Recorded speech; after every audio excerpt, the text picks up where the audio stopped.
देखो, सबसे पहले तो आपको ये बात समझने के सॉल्ट होता क्या है ना। सॉल्ट आपके पास क्या होता है? HCl है, NaOH से रिएक्शन किया, क्या बना? NaCl+H2। ये जो H प्लस है इसमें, तो जो Na प्लस है ये कहाँ से आया? जो उसका पॉजिटिव आयन है कहाँ से आया? मेटल से आया। जो वो नेगेटिव आयन है वो कहाँ से आया इसका? एसिड से आया। सही है, तो उसका पॉजिटिव आयन का क्या आता है? मेटल से आता है। और नेगेटिव आयन कहाँ से आता है? एसिड से आता है। तो ये बात बस याद रखना, ये आपका सॉल्ट बनता है।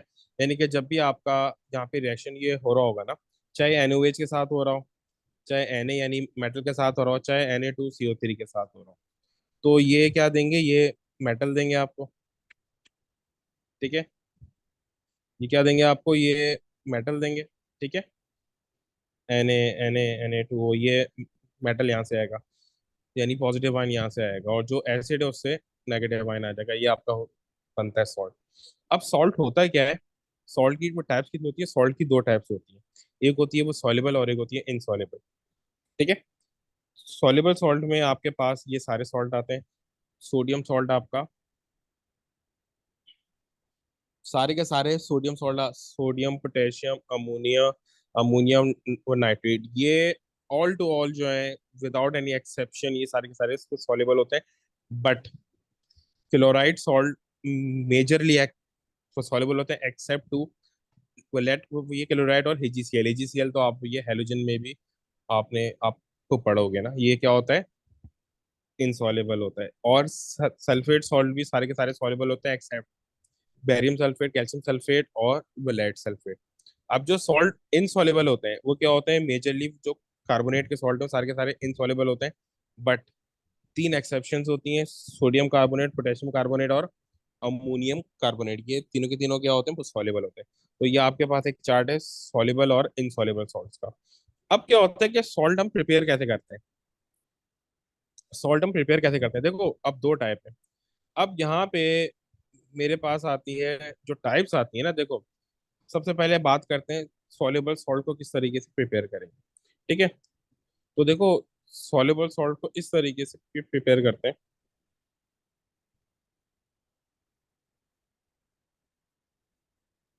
इसमें हम देखते हैं भाई, एसिड का रिएक्शन करा रहे हैं किससे? अभी सॉल्युबल सॉल्ट दो टाइप में डिवाइड हो जाता है। एसिड का रिएक्शन करा रहे हैं, फर्स्ट करो मेटल कार्बोनेट से, अल्कली से, सॉरी, मेटल हाइड्रोक्साइड से। अब जो हमने यहाँ मेटल लिया है ना, जो मेटल हाइड्रोक्साइड है, क्या ये सॉल्युबल है या नहीं है? बात समझ आ रही है? सॉल्ट सॉल्युबल ही बनना है। सॉल्ट जो है वो सॉल्युबल ही बनना है। सॉल्युबल सॉल्ट की तो बात हो रही है, बात हो रही है सॉल्युबल सॉल्ट की। लेकिन इसमें क्या है, जो मटेरियल हम यूज कर रहे हैं जो एसिड के साथ, चाहे मेटल हाइड्रोक्साइड है, चाहे मेटल कार्बोनेट है, चाहे मेटल है, वो सॉल्युबल है या नहीं है? अगर सॉल्युबल वो नहीं है, तो ये फर्स्ट टाइप होती है हमारे प्रिपरेशन की, कि क्या हो, जो रिएजेंट हो वो इनसॉल्युबल है। सॉल्ट उससे सॉल्युबल ही आएगा, लेकिन जो रिएजेंट है ना वो इनसॉल्युबल है। ठीक है, तो उसके लिए हम क्या करते हैं? उसके लिए हम सबसे पहले रिएक्शन करते हैं। फर्स्ट करो, यहाँ पे क्या है, सॉल्युबल सॉल्ट ये प्रिपेयर कर रहे हैं, और वो किसके जरिए कर रहे हैं? By insoluble, from insoluble material. तो इसमें सबसे पहले हमारे पास क्या होता है? एसिड का रिएक्शन करते हैं हम किसके साथ? मेटल बेस कार्बोनेट, किसी के भी साथ भी कर देंगे, except sodium, potassium, calcium, copper और सिल्वर। ये तीनों को सॉल्युबल को इन तीनों का, ये तीनों उसमें नहीं आएंगे। ठीक है, इनसॉल्युबल मटेरियल में नहीं आते। ठीक है, तो क्या है, इनके मेटल बेस या कार्बोनेट का रिएक्शन करेंगे। अब देखो, जैसे मैं यहाँ पे रिएक्शन कर रहा हूँ H2SO4 का, H2SO4 का रिएक्शन कर रहा हूँ किसके साथ? जिंक के साथ। ठीक है, मैं H2SO4 का जिंक के साथ रिएक्शन करता हूँ। जिंक क्या करेगा? जस्ट एच को रिप्लेस कर लेगा। जिंक ने क्या करना है? इस एच को रिप्लेस कर लेना है। ये जिंक इस एच को रिप्लेस करके जिंक सल्फेट बना लेगा, और H2 गैस को रिलीज होगी। अब मैंने जिंक एक्सिस में लिया है, जिंक मैंने क्या लिया? एक्सिस में लिया है। यानी कि ये क्या है? लिमिटिंग रिएक्टेंट है। जिंक इसमें एक्सिस में। अब क्या होगा? ये पूरे का पूरा कंज्यूम हो जाएगा। इन दी एंड मेरे पास क्या बचेगा? जिंक प्लस जिंक सल्फेट, ठीक है, H2SO4 तो गैस है, ठीक है। अब होगा क्या, अब मेरे पास सॉल्यूशन में क्या है, जिंक और जिंक सल्फेट है, क्योंकि H2SO4 पूरे का पूरा यूज हो गया, लिमिटिंग रिएक्टेंट था। H2SO4 लिमिटिंग रिएक्टेंट इसलिए रखा है ताकि जो हमारे पास सॉल्ट बने उसमें एसिडिक ये प्रॉपर्टीज ना हो। एसिड बहुत ज्यादा डिस्टर्ब कर देता है, थोड़ा सा भी एसिड ये प्रॉपर्टीज को बहुत ज्यादा डिस्टर्ब कर देता है, ठीक है। तो इस वजह से हमने ये जिंक एक्सिस में रखा है। अब मेरे पास सॉल्यूशन में वो क्या बचा है, जिंक सल्फेट बचा है और जिंक बचा है। अब क्या होगा, हम ये हमने फर्स्ट में वो रिएक्शन कर लिया, रिएक्शन हमारा पास हो गया। अब हमारे पास एक सॉल्यूशन है जिसमें जिंक सल्फेट और जिंक है। अब क्या करेंगे, सर जिंक फिल्ट्रेशन। सल्फेट को एक्सेस में लेंगे? जिंक सल्फेट नहीं, जिंक को एक्सेस में लेंगे, जिंक सल्फेट जिंक तो फॉर्म, सही सही। जिंक सल्फेट तो फॉर्म हो रहा है, जिंक सल्फेट तो ये प्रोडक्ट है। जिंक को हम एक्सेस में भी बोलेंगे, ठीक है, ताकि जिंक एंड में बच जाए। असल में इसका पर्पस है कि H2SO4 ना बचे। अगर H2SO4 बच गया तो वो एसिडिक प्रॉपर्टीज ले आएगा सॉल्ट में, ठीक है। तो जिंक क्या है, जिंक मेरे पास सॉलिड था। जिंक क्या है, जिंक तो मेरे पास मेटल है, वो तो सॉलिड फॉर्म में। तो मेरे पास सॉल्यूशन में जिंक और जिंक सल्फेट तो बच गया, ठीक है। हम क्या करते, बेटा काइंडली काइंडली म्यूट कर लें, ठीक है। अब क्या है, ये तो पूरी जो है ना कंसंट्रेशन तो डाइवर्ट हो जाती है। अच्छा, अगर अब मेरे पास सॉल्यूशन में वो क्या बच गया, जिंक और जिंक सल्फेट तो बच गया। हम क्या करेंगे, इस सॉल्यूशन को क्या करेंगे, फिल्टर करेंगे। फिल्टर को करके जिंक हमारे पास ऊपर पर आ जाएगा और as a filtrate zinc sulphate हमारे हाथ में आ जाएगा, ठीक है। अब जो जिंक सल्फेट हमारे हाथ में है, इसको इसको हम, जाहिर सी बात है, हमें तो एक ड्राई सॉल्ट चाहिए। इसको हम एवोपरेट करेंगे, यानी कि नीचे से ये हीट करेंगे। और जितना वाटर से अब यहाँ पे क्या करें, इस जिंक सल्फेट को जो हमारे पास बचा है, इसको हम ये हीट करेंगे। हीट करके जितना हमारे पास जिंक सल्फेट खत्म, सॉरी वाटर का ये कंटेंट खत्म हो सकता है, वो खत्म कर देंगे। देन नेक्स्ट पार्ट में हम चेक करेंगे जो टेस्टिंग लिखा है ना। नेक्स्ट स्टेप में सबसे पहले रिएक्शन है, फिल्ट्रेशन है, फिर एवापोरेशन है, फिर इसकी टेस्टिंग है। फिर हम टेस्ट करेंगे कि भाई हमारे पास कितना जो है ना वाटर अभी भी मौजूद है, ये प्रेजेंट है जिंक सल्फेट में, सॉल्ट में। वो कैसे चेक करते हैं, एक वही गिलास पर रॉड लेते हैं, वो सॉल्ट के पास लेके आते हैं। जितना सॉल्ट उसमें स्टिक ये हो जाता है वो ड्राई सॉल्ट है। जो स्टिक वो नहीं होता उसके साथ वो, यानी उतना वाटर कंटेंट अभी भी है। फिर ये वो चेक करने के बाद हम दोबारा हीट करते हैं, और जितना भी हमारे पास वाटर होता है सब रिमूव करा देते हैं। इसको बोलते हैं क्रिस्टलाइजेशन। अब हमने इसको क्रिस्टल में कन्वर्ट कर लिया, ठीक है। देन उसके बाद क्या है, हमें उसके बाद ही वो डाउट होता है कि यार जो भी सॉल्ट है कहीं उसमें कोई इम्प्योरिटी ना हो। हम क्या करते हैं, वॉशिंग देते हैं स्टेप 6 में। किससे, डिस्टिल्ड वाटर से। Distil water. डिस्टिल्ड वाटर से वॉशिंग देने का ये पर्पस ये होता है कि डिस्टिल्ड वाटर जो है वो कभी भी रिएक्ट नहीं करता, क्योंकि इसको डीहाइनाइज वाटर भी बोलते हैं। तो वो क्या करता है, सारी की सारी जो इम्प्योरिटी होती है उसको खत्म कर देगा, सही है, वॉश अवे कर देगा। फिर उसको ड्राई होने के लिए स्टेप 7 में छोड़ देते हैं, फिल्टर पेपर पे या फिर ओवन पे छोड़ देंगे, ठीक है। तो इस तरीके से हमारे पास एक बिल्कुल ड्राई और प्योर वो सॉल्ट आ जाता है, सही है। अच्छा, अब यहाँ पे ये था हमारे पास मटेरियल इनसॉल्युबल है, सही। अब यहाँ पे अगर हमारे पास मटेरियल तो सॉल्युबल है, ठीक है, हमारे पास कोई टेंशन नहीं, मटेरियल क्या है, हमारे पास तो सॉल्युबल है। अब क्या करेंगे, अब ये चीज आती है कि भाई अगर मटेरियल को सॉल्युबल हो जाए तो क्या करेंगे। तो देखो उसमें जैसे हम यहाँ पे ना रिएक्शन कर रहे हैं, ठीक है। अब क्या होता है यहाँ पे हम जैसे फर्स्ट को हमारे पास दोनों को सॉल्युबल है, ठीक है। अब यहाँ पे हमें क्या करना है, यहाँ पे हमें बनाना है NaNO3। यहाँ पे हमें वो क्या बनाना है, NaNO3 यहाँ पे फॉर्म करना है, ठीक है। यहाँ पे हमें NaNO3 फॉर्म करना है, तो यहाँ पे हम क्या ले रहे हैं, ये HNO3 का रिएक्शन कर रहे हैं। HNO3 सॉल्ट का रिएक्शन कर रहे हैं, सॉरी एसिड का रिएक्शन कर रहे हैं बेस NaOH के साथ, तो मुझे NaNO3 और H2O मिल रहा है। अब देखो यहाँ पर मेरे पास पता है कि वो मुश्किल क्या है, मुझे इनकी क्वांटिटी नहीं पता कि मुझे ये कितने कितने क्वांटिटी में लेने हैं, ठीक है। मुझे नहीं पता कि हम मुझे ये कितनी कितनी वो क्वांटिटी में भी लेने हैं। तो हम क्या करते हैं, यहाँ पर हमने NaOH 25 cm³ लिया। अब यहाँ पे देखो हम अब जो ये प्रोसेस होता है ना, प्रोसेस क्या है, process of finding the amount of reactant, इसको बोलते हैं टाइट्रेशन। अब हम क्या करते हैं, देखो तीन स्टेप्स हैं यहाँ पे, इसको बोलते हैं टाइट्रेशन, जिसमें हम उसका जो अमाउंट है वो फाइंड आउट करते हैं। हम क्या करते हैं, यहाँ पे हम 25 cm³ ले रहे हैं NaOH। 25 cm³ क्या ले रहे हैं यहाँ पे हम NaOH को ले रहे हैं, ठीक है। फिर से बता रहा हूँ, 25 cm³ क्या ले रहे हैं यहाँ पे हम NaOH ले रहे हैं। अब होता है क्या है यहाँ पे, कि हमने NaOH लिया, फिर अच्छा जो NaOH लिया वो ट्रांसपेरेंट था, हम उसमें डालते हैं एक इंडिकेटर। तो ये यूनिवर्सल इंडिकेटर, इंडिकेटर क्या करता है, एसिड और बेस का अलग अलग कलर शो कर देता है। तो उसने NaOH का ये वाला कलर शो कर दिया, ये ऐसी सब बता रहा हूँ, ठीक है, क्योंकि हर उसका अलग अलग वो कलर होता है हर पीएच का। जो वो बेस होगी, हर बेस का जो पीएच होगा उसका अकॉर्डिंग टू देयर पीएच उस बेस का कलर अलग होगा, ठीक है। तो यहाँ पर मैंने NaOH लिया एक कॉलिनिकल फ्लास्क में, ठीक है, 25 cm³, उसमें कुछ वो ड्रॉप्स डाले यूनिवर्सल इंडिकेटर के। यूनिवर्सल इंडिकेटर क्यों डाला, जो मैंने NaOH लिया था वो ट्रांसपेरेंट था, यूनिवर्सल इंडिकेटर एक वो कलर ये वो लेके आ गया। फिर मैंने क्या किया, प्योरेट में, तो ये प्योरेट में मैंने HNO3 ले लिया, ठीक है।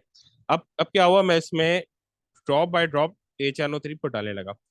HNO3 जब NaOH के अंदर मैं वो डालूंगा तो क्या बनाएगा, NaNO3। ये मेरा NaNO3 बन रहा है, ठीक है। ये मेरा NaNO3 बन रहा है पिंक कलर का, लेकिन ये जो NaNO3 बन रहा है ना, ये इसका कलर फॉरन वैनिश हो जाएगा। क्यों, क्योंकि अभी जस्ट रिएक्शन तो स्टार्ट हुआ है, अभी थोड़ा सा NaNO3 बना है, क्योंकि जो जो कंसंट्रेशन है NaOH की कॉलिनिकल फ्लास्क में वो स्टिल तो ज्यादा है। जो जो कंसंट्रेशन है NaNO3 की इन कॉलिनिकल फ्लास्क, वो अभी भी क्या है, ज्यादा है। तो जो मेरा जो वो कलर है वो वैनिश हो जाएगा, ठीक है। अब क्या होगा, मैं ऊपर से HNO3 डालता रहूंगा, ठीक है। ये जो ड्रॉप्स हैं ये HNO3 के, एक वक्त ऐसा आएगा कि पूरे का पूरा जो वो कलर है वो क्या हो जाएगा, पिंक हो जाएगा, यानी NaNO3 के कलर में आ जाएगा, ठीक है। ये NaNO3 का कलर ये परमानेंट क्यों आया, क्योंकि भाई जो मेरा सारे का सारा NaOH था वो खत्म हो गया, ठीक है। फिर से एक्सप्लेन कर रहा हूँ मैं, ऊपर ब्यूरेट से HNO3 डालूंगा, HNO3 NaOH के साथ रिएक्शन स्टार्ट करेगा और NaNO3 यहाँ पे ये बनाना स्टार्ट करेगा, ठीक है। लेकिन ये जो NaNO3 का कलर है ये स्टार्टिंग में ये वैनिश हो जाएगा परमानेंटली, वो नहीं आ पाएगा। रीजन क्या है, क्योंकि NaNO3 अभी बनना स्टार्ट हुआ, इसकी ये कंसंट्रेशन कम है। जो ऑलरेडी इसमें NaOH ये प्रेजेंट था उसकी ये कंसंट्रेशन बहुत ज्यादा है। तो NaOH का कलर HNO3 के वो कलर को वैनिश कर देगा, ठीक है। लेकिन फिर मैं जब उसमें HNO3 को डालता रहूंगा तो क्या होगा, एक परमानेंट वो कलर आ जाएगा NaNO3 का। क्यों, क्योंकि जितना भी NaOH था वो खत्म हो गया, HNO3 से उसने वो रिएक्शन कर लिया।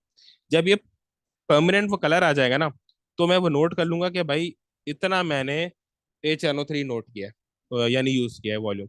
तो जब मैंने वॉल्यूम यूज किया तो आया 19.5 cm³, यानी 19.5 cm³ ने 25 cm³ HNO3 के साथ वो रिएक्शन किया। तो मेरे पास यहाँ पे दोनों का क्या आ गया, वॉल्यूम आ गया। मेरे पास क्या आ गया, दोनों का वॉल्यूम आ गया, ठीक है। मैंने यहाँ पे HNO3 कितना यूज किया था, HNO3 यूज किया है 19.5 cm³ और NaOH यूज किया है कितना, 25 cm³। अब मैं क्या करूंगा, यही प्रोसीजर रिपीट करूंगा, क्योंकि मेरे पास ये वॉल्यूम आ गया है। लेकिन जो मेरे पास यहाँ पे सॉल्ट जो बना है ना, वो इंडिकेटर के साथ बना है, इम्प्योर सॉल्ट है। तो मैं यही प्रोसीजर जो है क्या करूंगा, दोबारा को रिपीट करूंगा और NaNO3 को बनाऊंगा, सही है। अब जो मेरे पास, अच्छा यहाँ पे कुछ हेक्सेस वगैरह कुछ भी नहीं है, ठीक है। अब जो मेरे पास ये NaNO3 वो बन रहा है ना, अब उसको मैं क्या करूंगा, एवोपरेट। यहाँ पे मैंने इसलिए लिखा है ताकि आपको ये भी समझ आ जाए।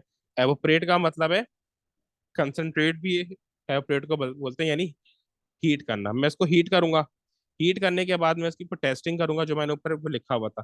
टेस्टिंग के बाद क्रिस्टलाइज करूंगा, देन वॉश और ड्राइंग। यानी कि क्या करूंगा, जो मेरे पास अब सॉल्ट आया उसको मैं पूरा को ड्राई कर लूंगा, ठीक है। ड्राई के तीन ये प्रोसेस होते हैं ड्राई करने के। सबसे पहले क्या करते हैं, एवोपरेट करते हैं। सेकंड स्टेप में जो वाटर हमने एवोपरेट करा है उसकी वो टेस्टिंग करते हैं कि भाई कितना वाटर हमने एवोपरेट किया है। क्या करते हैं, उसकी हम वो टेस्टिंग करते हैं कि भाई कितना वाटर हमने एवोपरेट किया है। फिर अगर सही है, जाहिर सी बात है, एक वो बारी में सारे का सारा, एक टाइम में सारे का सारा वाटर एवोपरेट नहीं ये कर पाते हम। फिर हम चेक करते हैं कि भाई क्या कितना वाटर की कंटेंट अभी भी सॉल्ट में है। देन उसको दोबारा हीट करते हैं, फिर उससे यहाँ पे हमारे पास क्या आ जाता है, क्रिस्टल आ जाता है, ठीक है। दोबारा से एक्सप्लेन कर रहा हूँ, जो हमारे पास अभी NaNO3 है, इसको हम हीट करेंगे यानी क्रिस्टलाइज करेंगे, सही है। सॉरी, हीट करेंगे यानी एवापोरेट करेंगे फर्स्ट स्टेप में। सेकंड स्टेप में चेक करेंगे, टेस्ट करेंगे कि भाई क्या हमारा कितना वाटर उससे हमने रिमूव कर दिया है। ये चेक करने के बाद दोबारा हम क्या करेंगे, हीट करेंगे और फिर उसको फिर पूरे तरीके से क्रिस्टलाइज करेंगे, सारे का सारा वाटर रिमूव कर देंगे। फिर अब हमें आ गया शक। क्या क्या आ गया शक, क्या भाई, अभी हमारे जो क्रिस्टल बना है, जो ड्राई सॉल्ट बना है, उसमें कहीं इम्प्योरिटी तो नहीं है। फिर हम क्या कर देंगे, इसकी वॉशिंग को दे देंगे, किससे, डिस्टिल्ड वाटर से। डिस्टिल्ड वाटर से क्या करेंगे, वॉशिंग को दे देंगे। फिर वॉशिंग को देने के बाद, क्योंकि ये डिस्टिल्ड वाटर रिएक्ट नहीं करता, डी आयोनाइज भी बोलते हैं इसको वाटर।